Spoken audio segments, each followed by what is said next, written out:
Welcome to this very special edition of the KAJ Masterclass Live, the show which ensures that you profit from your time spent here with experts, either through their industry insights, information, or simply learning from them. And today we have Dr. Josh McConkey. He is a award-winning author, emergency physician, military leader, and we'll learn from him about leadership, mental health, and community engagement. Welcome to the show, Dr. Thank you Josh. very much for having me on. You are welcome. Welcome to the show, Dr. Josh. Welcome to India in this online form. And I'm sure not just in India, but a lot of people across the globe will benefit from what we are going to talk about. We'll talk about leadership, we'll talk about healthcare, and we'll also talk about community. But before this, let's talk a bit about your background, your journey, so that audience knows a bit more about who they are listening to. Yeah, well, thank you. So I grew up in a very rural small town in western Nebraska. So right in the middle of the U.S. It's very agricultural, lots of farming and ranching. And my dad was a railroader. So very blue collar upbringing. I had there's 5 kids. I was the oldest of 5. My dad was a railroader. My grandfather was a railroader, and so was my great grandfather. So I was the very first McConkey to go to college, like university, and any of them, cousins, aunts, uncles. And so I just have been very fortunate where I've been able to put 2 of my favorite careers together as an emergency doctor and as a commander in the U.S. Air Force. I was prior Army, so I've had a 23-year military career as well. And I've been able to do a lot of different things, from State Department to special operations. I've practiced overseas in Australia and New Zealand as well. And I'd like to think of myself as more of a well-rounded MacGyver doc. I can handle just about anything that someone can throw at me. And I feel very blessed. I've got a wife and 3 kids and live here in North Carolina. Wonderful, wonderful. You are an emergency physician, so obviously a lot of skills are needed there, and I guess all the skills are needed. You seem to be particularly, quite talking about, especially the mental health in Gen Z. Why do you talk about so much on them? People talk about general mental health crisis all over, in the US and also other places also. But why Gen Z especially, Dr. Josh? So what I saw over the past, if you look even just like the past 3 to 5 years, like we all know what's gone on in the world, the whole COVID debacle. And when you take an entire generation of kids, and so for that 2 to 3 year span where it's very critical for their development, you froze them out of everything. So you shut them out of churches, their schools, their community activities, their sporting events. And their only interactions with other people, their classmates, even teachers, were over iPads and phones. And you don't develop the critical, those soft communication skills that are so important to be successful in life, in business, and education. Just the very simple things. There's been a lack of resiliency. And where that comes to roost is, as an emergency doctor, I've seen just an alarming increase in anxiety and depression and suicide in this Gen Z COVID generation. And I was so concerned. I see that's the same thing as a military commander. So, these kids 18 to 25 years old, that somebody has to do something about it. So I actually wrote the book, Be the Weight Behind the Spear. And it's my personal leadership ethos to get people to engage their communities and build this generation up. Absolutely, absolutely. Whose fault is it? Is it their fault? Should we say that it is because of them, or is it because they did not get some good role models, and now we are expecting too much from these people? Yeah, that was a failure in leadership and policy, for several reasons, and you don't get too much into that. But these are the repercussions of bad decisions. So it's not their fault. We have to take ownership of that as leaders, as community leaders, senior politicians. They have to take ownership of that. We have to own that, because if you don't take ownership, you're not going to correct the problem. So it's super easy to just give these kids a label and they're lazy and they don't have communication skills. That's not effective, and that's not really the whole story. We have to take ownership of that. How? By getting So getting involved in your community. So the best resource that any community has is people, teachers, coaches, volunteers, families, mentors. Get involved. Coach Little League. Get out there. Coach cricket, coach soccer. Involved in your churches. Volunteer in your schools. And for people that just don't have those skills or don't want to teach or volunteer, go to your local animal shelter. Those animals can be emotional support animals for somebody else. Everybody has something to give. What you do every single day matters. Life is a team sport. It takes everybody. And the more people that own that and get involved, the better we'll all be. Absolutely. Absolutely, Dr. Josh. The present administration, the new administration in the US, is talking about a lot of good things for America. America first. Nothing bad with that. With that thing in mind, because you also talk about national security and the role a lot of young people can play. In that backdrop, do you think, with the present generation facing its own issues in terms of mental health, in terms of other issues, that needs to be taken care of, and you know, how do you think the present generation or Generation Z can play an active role? Some months back, I was also doing an interview with somebody from the army itself, and they say the thing was he wrote a book about also the young generation do not want to join Uncle Sam. Nobody likes Uncle Sam. So in that sense, young generation does not want to join the armed forces. Young generation has their own issues. They have to also take care of their own mental health, also take care of their own careers. Amidst all these things, how do you see the future of the present generation, the young generation, as well as the future of the US going forward? Do you think President Donald Trump's job is that easy? Will America be great again just by talking, or there has to be much more needs to be done? I want to understand that from that young generation perspective, especially someone who knows about military, who knows about life. We know also about the life in emergency rooms. So yeah, huge question, a lot to unpack there.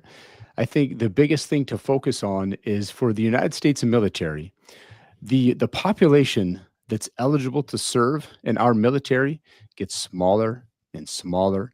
Less than 1% of the American population can serve, either with mental health issues or physical limitations. I mean, let alone just a desire to serve. So that population is shrinking.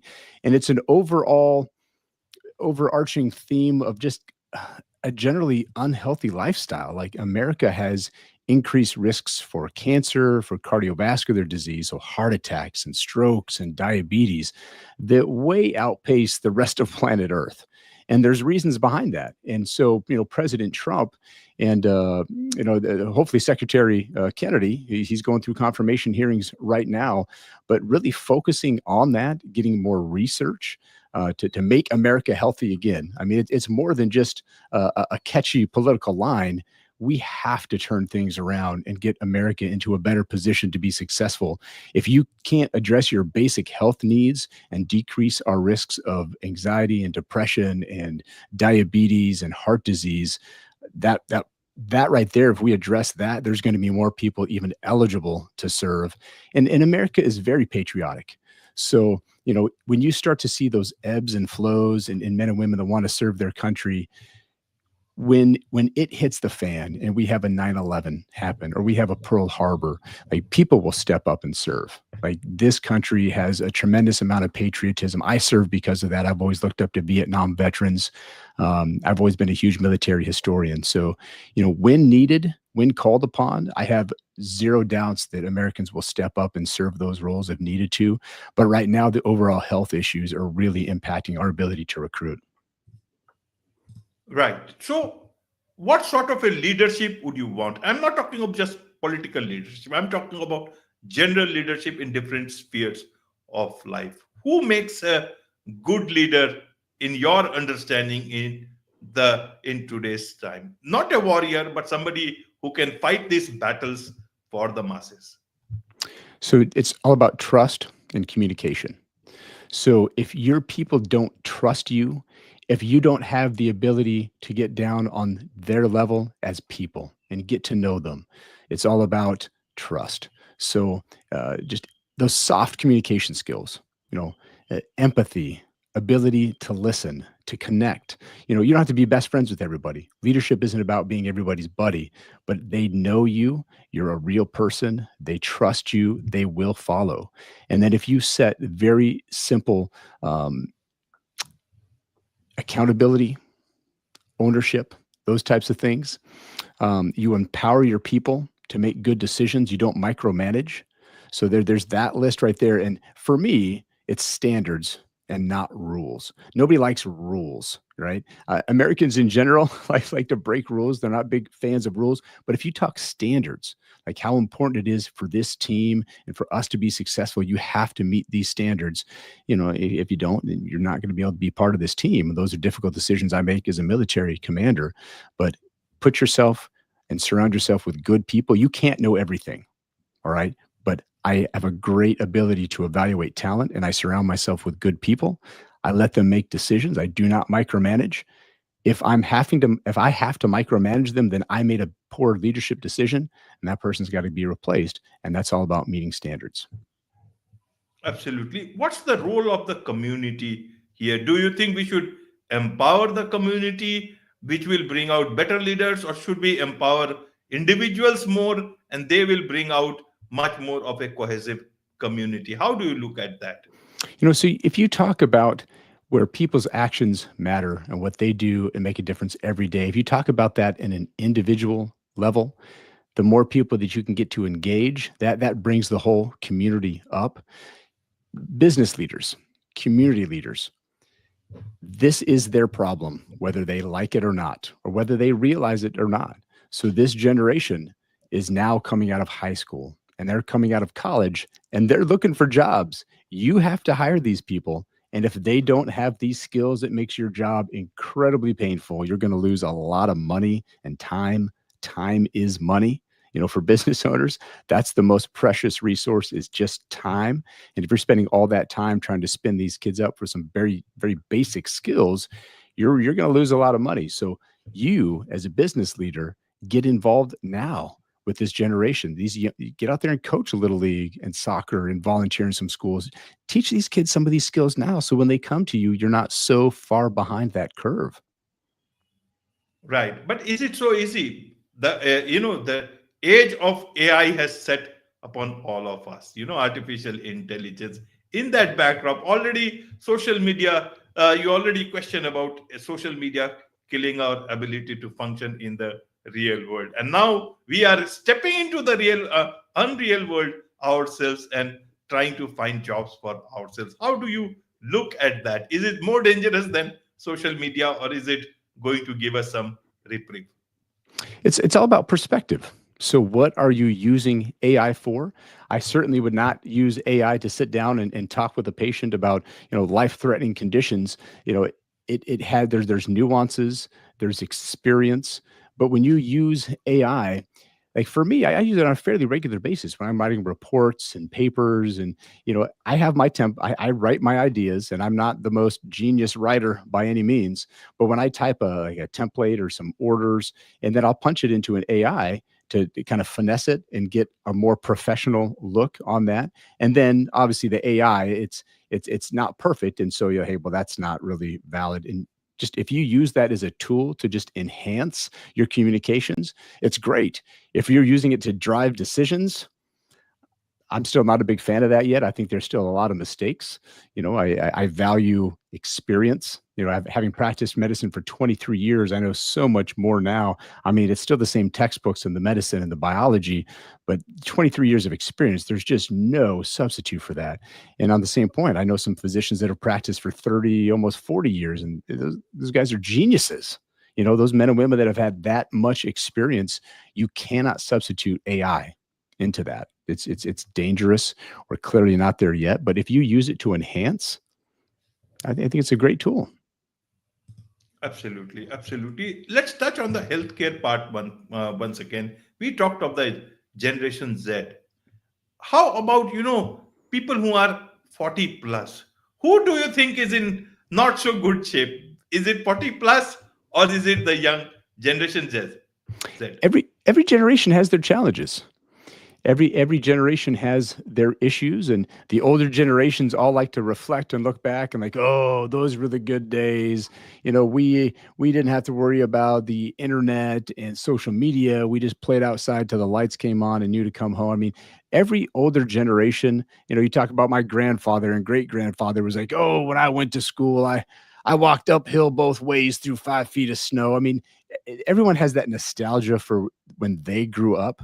So it's no different. Like, perception is reality. So for this generation, that's all they've known, this digital world and this social media world. That's their reality. As much as I look at that and think it's crazy that you can get bullied on a computer, for them, that's all they've ever known. Like, when I was a kid, you had to come punch me in the mouth. Now they can just be 24/7 completely just bludgeoned on social media.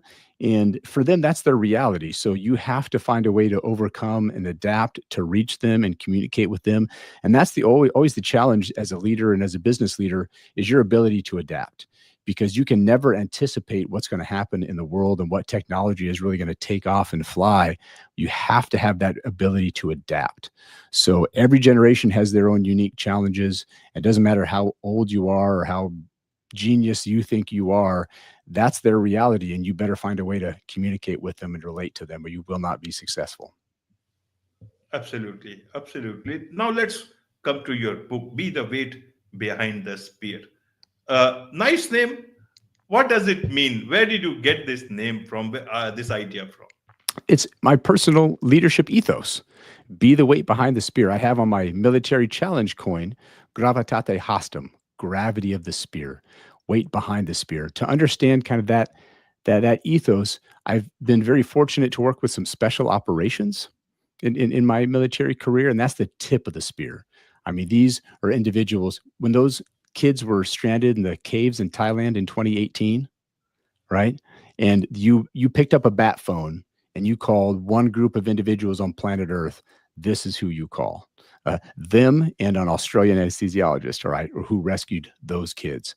So to work with that tip of the spear, that it really motivates you, but you realize very quickly that I don't have that ability. I don't jump out of helicopters and do crazy stuff, but I can be the weight behind that spear. And each of those individuals, I mean, true heroes, had a coach or a teacher or a family member that just gave them amazing confidence and built them up to do those things. And so that's what makes every country special, is that resource of its people. Be the weight behind that spear. And the more people that can just take that and engage their community, it's a call to action. That's my prescription. We all know what the problem is. I hope so, whether they recognize it or not. That's my prescription to fix the problem. Right. And who is this prescription for? Is it for a specific group of people or for everyone? It's for everybody. So whether you're in your 20s or your 30s or your 60s, everybody has a role to play, either with your grandkids or your children, or coaching or teaching or being a mentor. If you're super religious, like with your church, but you're having an impact on everybody around you. Life is a team sport, and we need everybody to engage. Some people, they're very isolated and they kind of shut themselves out, and you have so much mental health crisis. COVID was not good for planet Earth on many, many levels, but for mental health, it was just crushing. So get outside of that shell, get outside of your house and behind the TV screen and the video screens. Do something. Just engage your community. It can be different for everybody. Everybody's got a different and unique set of skills, but you can contribute. Get out there. Absolutely. You are doing so many things, Dr. Josh. What is it that you are trying to achieve? What is it that you are seeking for yourself? Well, for me personally, my service in Iraq, 2007, flew medevac. I carried a lot of men and women off the battlefield. I carried body bags. I watched some real heroes give everything. Did one air assault. It was the scariest thing I have ever done. And when I came back from that, I just wasn't the same person. So it took me a while to adjust. I struggled. I moved to New Zealand for a year just to try to get my head straight, got married down there to my wife, Elsa. And I wake up every single morning trying to figure out how I can make America a better place, because I'm here to honor those men and women. I just saw lots of death and destruction and terrible things. And it's about people. I don't care about money. I found out very quickly, nobody cares how big your house is. Nobody cares how much money you make. Nobody cares what kind of car you drive. Nobody cares. Like, you are in that situation. You're seeing death and destruction everywhere. Get your job done. Try to stay alive. Nobody cares about that other stuff. So coming back to the US, that's who I am, and that's what I do every single day. I'm trying to make America a better place, and one way or another, we will get it done. I'm extremely persistent. What keeps you motivated? Like in the emergency room, sometimes you don't see great results, but many a times you do. Sometimes it's a bad day. Sometimes, what keeps you motivated, especially in the present times that you see the US? Is it going towards the better? Is it moving towards the direction that you want it, or you will need to give it a bigger push yourself? It's even more simple than that. It's about life. Life is very precious. I have seen people die just about every way you can imagine, every disease process, trauma, stabbings, burning, sharks, just anything, snake bites. So life is very precious. And, I go to work every day in the emergency room, and I try to save lives. And you see the families. And when you fail, it is very, very, very difficult. And you sit down with those families and you cry with those families, and you just see their world destroyed. That really puts things into perspective. So all the other little stuff that people worry about, at the end of the day, doesn't matter. But the people that impact you the most, like your family, my wife, my children, my siblings, like just life, that's what motivates me. And what makes you most happy? My family, by a long shot. Seeing my children be successful, playing their basketball games and cheerleading and playing piano, and just trying to give them the tools to be successful. They've won some awards at school. When my son Luca was kindergarten or first grade, he got this award. It was an integrity award, and it was this, I can't remember exactly what had happened at school, but just those types of things make you feel really good, because that's your legacy. That's what you're passing on to planet Earth. It's not just your genetics; it's your ethos and your beliefs. And that is the future of the country. So if you look at every child that's out there, that is the future. And that's what you should be investing your time in, because if they're not successful, we're all screwed. Okay? If you make it very simple, like, I have to retire, I have to hand the keys to somebody. And if they clearly aren't ready and just run the whole ship into the ground, it's not good for anybody. So if you focus on that, that's really what I take the most joy in, is my children. Right. One last question. You have seen life and death very closely as a military person, as an emergency room physician, and someone who sees life every day. How would you like to tell people about what life is, what they should make of it? That's a really good question. I think when you wake up and see things that bring you joy, and that's different to everybody as well. So I think what really sets the world apart is that you take my 3 kids. They have the same mother and father. They have the exact same resources. We have the exact same standards and rules in this household. And all 3 of them are completely different and unique. And every person on planet Earth has that gift. Whatever your religion is, and whatever you believe in, every single person has that uniqueness. Some people choose to do some evil, nasty things with that. Some people choose to do some very good things. I've got plenty of stories about, the evil, nasty things that people do to one another, and that really kind of jades you. But at the end of the day, every person is different and unique and makes their own choices. And that's a wonderful, special thing. So you get to wake up every morning and choose what you want to do, but whatever makes you happy, hopefully it's not hurting other people. Absolutely. There is much to know about life, about leadership, about everything that you see or do in your day-to-day life, Dr. Josh. And I'm sure a lot of people would want to learn more from you, about your book, and so many other things. What's the best way for them to connect with you? At weightbehindthespear.com. So WEIGHT, weightbehindthespear.com. I also have a nonprofit organization, the Weight Behind the Spear Foundation. You can go to weightbehindthespear.com and it's /foundation. And on Twitter and X, it's Josh McConkey MD. And it's Josh McConkey MD on Instagram. Twitter is McConkey007. Wonderful. With this, it's a wrap on this very special edition of the KJ Masterclass Live. Thank you so much indeed for joining us. Thank you, sir. It's been a pleasure.